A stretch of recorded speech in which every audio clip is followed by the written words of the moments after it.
Cerita cinta, ternyata istriku CEO. Bab 106. Untuk cerita lebih lengkapnya, buka playlist di channel ini bosku. Sementara di sisi lain, Viola terdiam setelah menutup telepon dari Jay. Pikirannya berputar penuh kecemasan tentang Alea.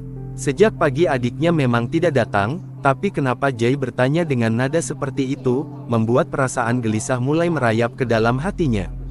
Ya ampun, Alea, lo baik-baik aja kan? Batin Viola terus bertanya. Bu Viola, tiba-tiba sebuah suara lembut namun penuh perhatian memanggil namanya, membuyarkan lamunan. Seorang staf tata gria asri berdiri di hadapannya dengan raut wajah khawatir. Ibu kenapa? Baik-baik aja, kan? Tanya staf itu dengan cemas. Viola mengangguk, meski hatinya masih diliputi kekhawatiran. Namun, dalam detik berikutnya, ia bertanya. Oh ya, Sa, tadi kamu sempat lihat Alea datang ke kantor atau enggak? Staf itu mengerutkan kening dan menggeleng perlahan. Aku nggak lihat sama sekali, Bu. Bahkan tadi aku sempat telepon dia buat nanyain beberapa data yang mau dibawa ke meeting. Tapi nomornya nggak aktif. Jadi bener nomornya nggak aktif. Aku juga nelpon dan emang nomornya nggak aktif. Viola langsung menegaskan dengan nada serius, rasa cemas semakin menyelimutinya. Staf itu mengangguk. Iya, akhirnya aku cari-cari sendiri tuh di komputernya Alea. Untungnya, dia udah siapin semua datanya, aku tinggal print aja. Viola terdiam sejenak, memproses setiap kata yang baru saja ia dengar. Ada yang tidak beres. Alea tidak pernah mematikan ponselnya, apalagi jika sedang dalam urusan kerja. Gitu, ya. Emangnya kenapa, Bu? Ada sesuatu yang terjadi sama Mbak Alea? Tanya staf itu. Viola menggeleng, mencoba tersenyum untuk menenangkan suasana. Enggak ada apa-apa kok. Mungkin handphone Alea rusak atau dia sakit. Makasih, ya, Sa. Iya, Bu. Namun, ketika staf itu beranjak pergi, raut wajah Viola berubah tegang. Perasaan yang sebelumnya hanya sekadar firasat buruk kini berubah menjadi rasa takut yang nyata. Alea, lo kenapa sih? Aku coba telepon Jay lagi deh. Viola kembali menggenggam ponselnya dengan kedua tangan, jemarinya bergetar saat mencari nama Jay di daftar kontak. Jantungnya berdegup kencang, kecemasannya semakin tak tertahankan. Ih, mana sih nama Jay? Tuh kan, kalau enggak tenang nyari kontak aja sampai enggak ketemu, keluh Viola sendiri. Namun sebelum ia sempat menekan tombol panggil, ponselnya tiba-tiba bergetar, dan layar menampilkan nama yang berbeda, Nisha. Nisha, Viola berbisik, sedikit terkejut. Nisha adalah sekretaris perusahaan Aditama. Dan dengan segera, Viola mengangkat panggilan itu. Halo, Nisha. Viola mencoba berbicara dengan suara setenang mungkin.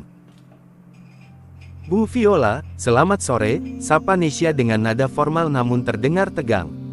Ada apa, Nisha? Tanya Viola segera setelah mengangkat telepon, suaranya tetap tenang meskipun pikirannya masih terganggu memikirkan Alea.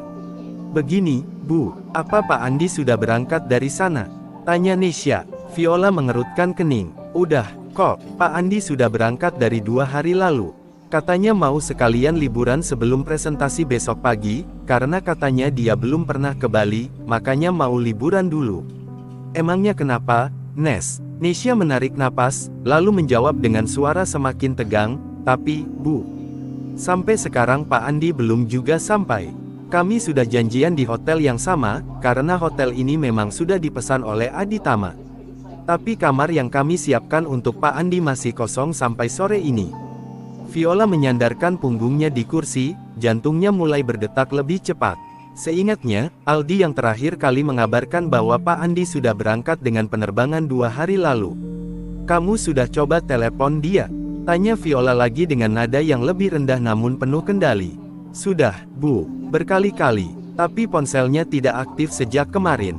Kami juga kirim email, tapi belum ada balasan. Perlahan, Viola menutup matanya, mengendalikan rasa cemas yang perlahan-lahan merayap ke seluruh tubuhnya. Alea hilang, Pak Andi juga menghilang. 2 orang, 2 kejadian, dan perasaan gelisah yang sama.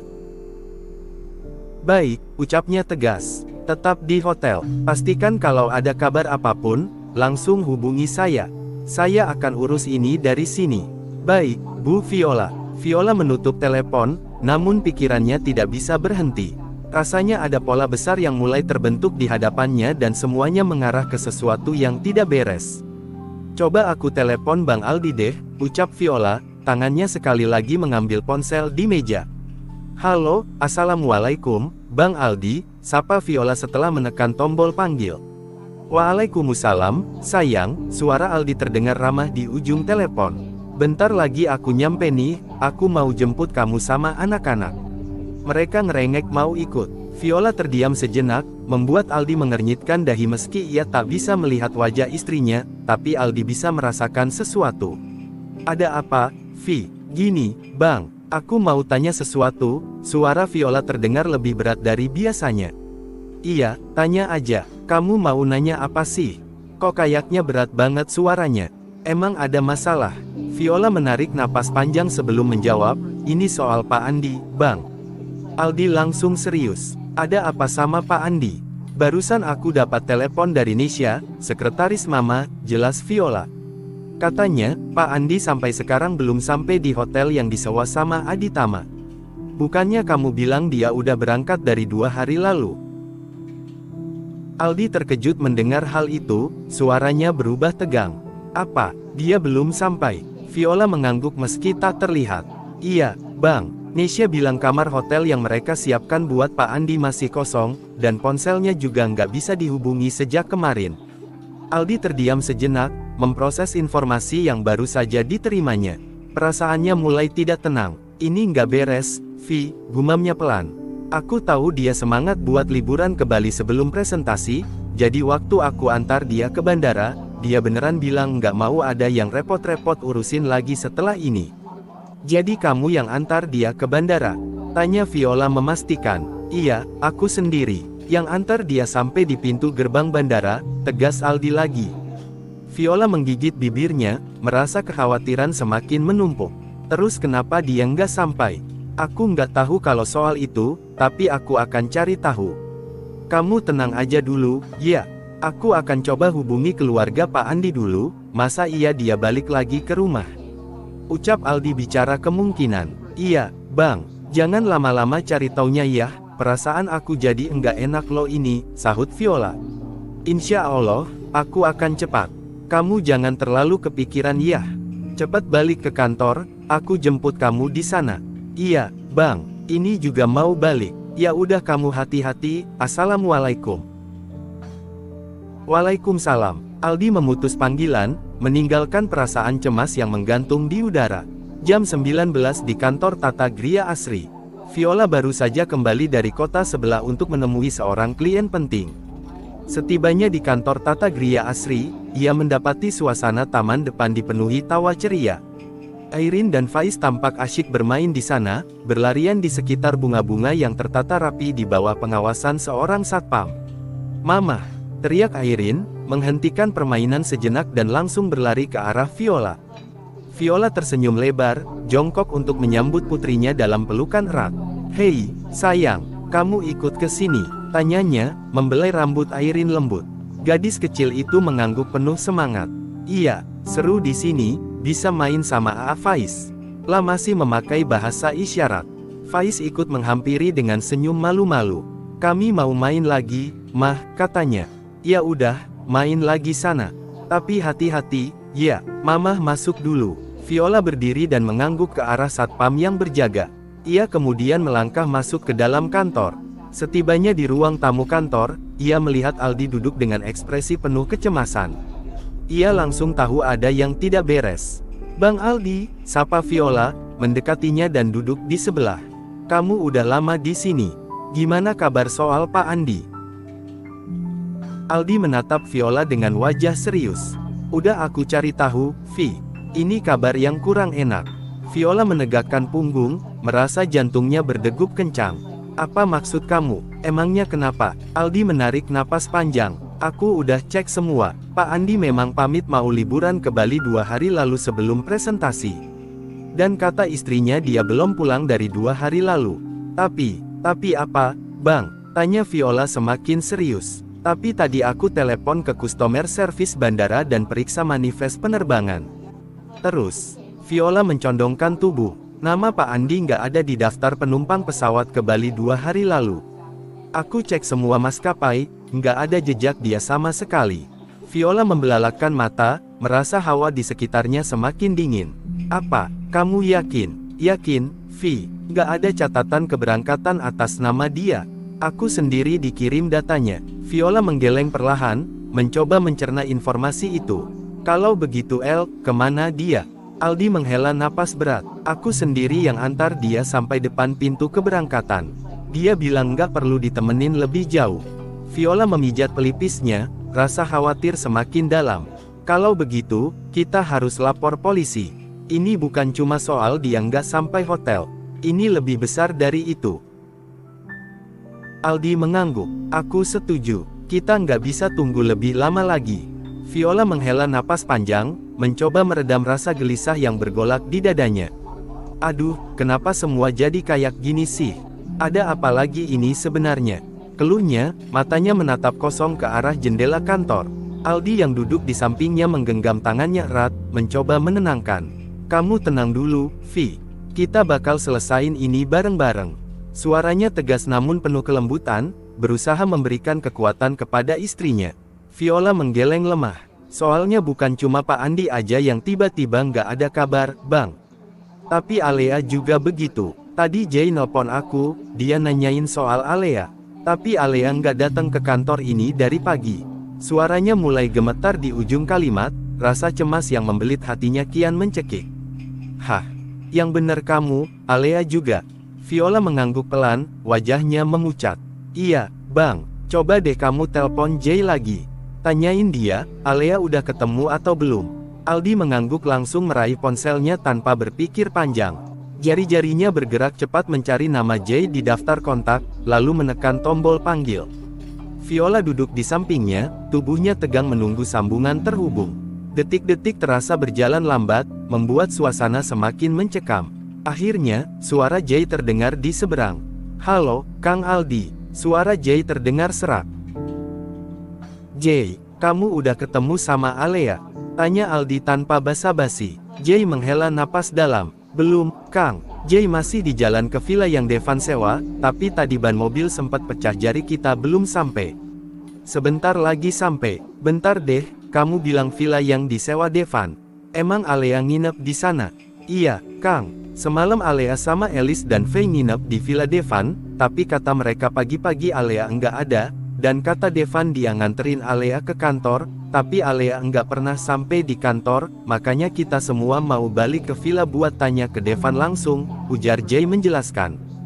Cak, gimana sih? Katanya Alea udah putus sama Devan, terus kenapa sekarang malah ada kabar kayak gini? Sejak kapan mereka akrab lagi sih? Omel Aldi agak kesal. Jay menghela napas berat. Udah beberapa hari ini Devan main ke rumah Alea terus, Kang. Dan kata Alea dia mau minta maaf, dan berubah. Tapi gak tahu deh, Jay juga masih bingung. Terus kamu sekarang di mana? Masih di jalan, Kang. Sama Elis, Faye, Rico dan Regan. Bentar lagi kita sampai di villa tempat mereka nginep semalam, sahut Jay. Ya udah, nanti kamu kabarin kalau ada apa-apa, iya.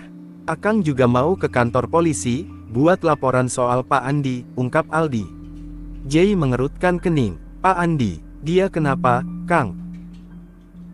Nanti aja akang ceritanya, kamu urus Alea dulu, tolong ya. Pinta Aldi lagi. Ya udah Kang kalau gitu, Jay tutup dulu ya. Assalamualaikum. Waalaikumsalam. Kini tatapan Aldi tertuju pada istrinya. Pria ini tadi sengaja menggunakan loudspeaker, supaya Viola bisa mendengar percakapannya dengan Jay. Tuh kan, ngapain si Alea malah deket lagi sama Devan? Tuh anak bener-bener bikin kesel deh, geram Viola. Aldi mengelus punggung istrinya. Kamu tenang dulu ya, jangan marah-marah terus dan jangan terlalu stres. Kasian tuh dedek bayinya. Viola mengurut pelipisnya. Cak, gimana aku gak stres, Bang? Presentasi di Bali tinggal besok, semua data penting dan rencana proyek udah dipegang sama Pak Andi. Tapi dia malah hilang tanpa jejak, terus sekarang Alea. Aldi membawa Viola dalam pelukannya, mencium kepala istrinya. Aku yang bakalan selesain semua ini, Viola. Pokoknya kamu tenang aja, aku yakin semua bakalan baik-baik aja kok. Kamu tenang ya, percaya sama aku. Viola hanya mengangguk, memang tidak ada tempat yang lebih nyaman selain pelukan suaminya. Rasanya semua masalah hilang begitu saja, ketika dada bidang itu menopang kepalanya. Iya, Bang, aku percaya sama kamu. Di sisi lain, mobil yang ditumpangi Jay, Faye, Alice, Rico, dan Regan berhenti di depan villa yang sepi. Mereka turun dengan langkah cepat, penuh rasa penasaran. Pemandangan sekitar villa terlihat begitu sunyi, suasana malam itu agak dingin, dan langit berwarna gelap keemasan, menyatu dengan keheningan yang menyelimuti kawasan tersebut. Rico berjalan di depan, memimpin langkah mereka menuju pintu utama villa. "Jadi, ini villanya Devan?" tanya Jay, matanya tertuju pada bangunan besar di depan mereka. Faye mengangguk, "Iya, ini dia. Semalam kita nginep di sini." Namun, sebelum mereka sempat melangkah lebih jauh, seorang pria parubaya muncul di depan pintu, terlihat sedang mengunci pintu masuk villa dari luar. Membuat para pemuda ini langsung menghampirinya. "Permisi, Pak," ujar Jay dengan sopan. "Kenapa villanya dikunci dari luar?" Pria parubaya itu menatap mereka sejenak sebelum menjawab, "Oh, ini hari terakhir villa ini disewa. Yang sewa sudah pergi." Mendengar jawaban itu, mereka semua terkejut. "Apa, Devan yang sewa tempat ini udah pergi, Pak?" Faye bertanya cepat, jelas ada kebingungan dalam suaranya. Pria itu menggelengkan kepala, "Bukan, Neng. Yang nyewa villa ini namanya Pak Ryan. Tapi emang orang yang nempatin villa ini sering ganti-ganti, kadang anak-anak muda yang nempatin." Faye langsung terkejut, "Pak Ryan. Tapi yang saya tahu, Devan yang nyewa tempat ini." Pria itu tetap teguh pada jawabannya. "Iya, Neng. Kan saya yang punya villa, dan saya jelas tahu, kalau yang sewa villa ini adalah Pak Ryan. Dan hari ini hari terakhir." Mereka semua terdiam, mencoba mencerna dan menyambungkan serentetan peristiwa yang telah terjadi. Suasana di sekitar villa itu terasa semakin mencekam, dan semakin banyak pertanyaan yang muncul tanpa ada jawaban yang jelas. Setiap detail mulai terhubung, namun justru menambah kebingungan di benak mereka. Jay akhirnya memecah keheningan, mengerutkan keningnya. "Coba kalian telepon Devan," ujarnya, berharap dapat menghubungi pria itu dan mendapatkan penjelasan. "Nggak bisa, sinyalnya nggak ada di sini," sahut Alice. Jay langsung memeriksa ponselnya, kata siapa nggak ada sinyal. "Sinyal di sini penuh kok," ujar Jay dengan nada serius. Mereka semua langsung memeriksa ponsel masing-masing dan benar saja, sinyal mereka penuh. Ponsel-ponsel yang tadi pagi tidak mendapatkan sinyal, kini menunjukkan penerimaan sinyal yang baik. Semua saling berpandangan bingung. Pria parubaya yang mengunci pintu villa itu menambahkan, "Biarpun di sini agak jauh dari pemukiman, tapi sinyalnya selalu bagus kok." Faye mendekat ke pria tersebut, masih merasa heran. "Tapi tadi pagi kita nggak dapat sinyal di sini, Pak." "Masa sih, Neng? Kalian tahu sendiri kan, gue mau telepon Alea juga nggak bisa tadi pagi." Alice meminta validasi. "Iya, gue juga tadi pagi nggak dapat sinyal kok," sambung Regan. Rico, yang memperhatikan dengan teliti, akhirnya mengernyitkan dahi dan berbicara dengan percaya diri. "Tunggu dulu, guys. Gue rasa ada yang nggak beres. Gue rasa tadi pagi di sini dipasang alat pengacak sinyal, kayak semacam perangkat untuk memblokir komunikasi." Mereka semua terdiam, memperhatikan penjelasan Rico dengan seksama. "Alat pengacak sinyal, maksudnya gimana, Rico?" tanya Jay, sedikit bingung. "Iya, alat itu memang sengaja dipasang di tempat-tempat yang ingin dipantau atau disembunyikan. Biasanya dipasang supaya nggak ada yang bisa menghubungi atau mengirim pesan. Tujuannya jelas, untuk mencegah komunikasi atau memblokir orang-orang yang ada di sekitar area." Faye yang tampaknya semakin gelisah, bertanya, "Tapi siapa yang pasang alat itu di sini?" "Apa iya, Devan? Tapi buat apa? Masa dia sengaja mau culik Alea?" Mereka semua saling bertukar pandang, pertanyaan, rasa cemas dan ketakutan mulai memenuhi pikiran para pemuda ini. "Enggak bisa dibiarin, kita harus lapor polisi soal ini." Geram Jay, tangannya terlihat terkepal kuat. Mereka semua setuju. "Gue setuju, Jay. Kita ke kantor polisi sekarang juga," ajak Alice. "Ya udah ayo, jangan buang waktu lagi." Di sisi lain, Alea terbangun dengan perasaan bingung dan pusing. Pandangannya kabur sejenak, namun begitu matanya terbuka sepenuhnya, ia mendapati dirinya berada di ruang yang sangat asing. Udara laut yang segar menyapu wajahnya, dan dari jendela kamar yang sedikit terbuka, ia bisa mendengar suara deburan ombak yang memecah keheningan. Itu jelas bukan tempat yang ia kenal. Di luar, kapal besar terlihat berlayar perlahan di atas lautan yang luas. Alea duduk di ranjang, meraba kepalanya yang terasa berat, seolah ada beban yang mengikatnya. Ya ampun, gue di mana ini? Di kapal kah? Gumamnya. Tapi tiba-tiba, sebuah kejadian yang sangat mengerikan terlintas di kepalanya. Sebuah peristiwa yang belum pernah ia lihat sebelumnya, membuat darahnya membeku, dan jantungnya berdegup kencang. Ya ampun, Pak Andi, ucap Alea, saat mengingat pria yang ia kenal itu berlumuran darah di depan matanya. Pada saat yang bersamaan, pintu kamar terbuka dengan pelan, memperlihatkan seorang pria yang tersenyum lebar ke arahnya. Senyum itu tidak menyembunyikan niat buruk yang tersembunyi di baliknya. "Hai, gadis cantik, udah bangun rupanya. Gimana bobonya? Enak," katanya, suaranya tenang namun penuh dengan ancaman. Pria itu duduk di tepi ranjang Alea, membuat gadis ini mundur beberapa centi. "Harusnya kamu nggak perlu melihat kejadian itu, jadinya kamu ikut kami bawakan, tapi gak apa-apa. Perjalanan ini malah semakin seru karena ada kamu," ujar pria itu. Pria mencoba untuk menyentuh pipi Alea, namun sebelum jari-jarinya menyentuh wajah Alea, sebuah tangan kekar muncul dengan cepat menepisnya. "Heh, lo jangan berani-berani nyentuh dia," suara yang dalam dan penuh amarah terdengar, membuat pria itu tersentak mundur. "Awas kalau lu berani macam-macam sama dia, gue patahin tangan lo," ancam suara itu, membuat Alea bergidik ngeri. "Devan," gumam Alea. Devan menoleh dan langsung menatap Alea. "Jadi lo komplotan mereka, tapi kenapa, Van? Pak Andi salah apa sama lo, hah?" Bersambung. Nantikan keseruannya di bab selanjutnya. Terima kasih sudah menonton.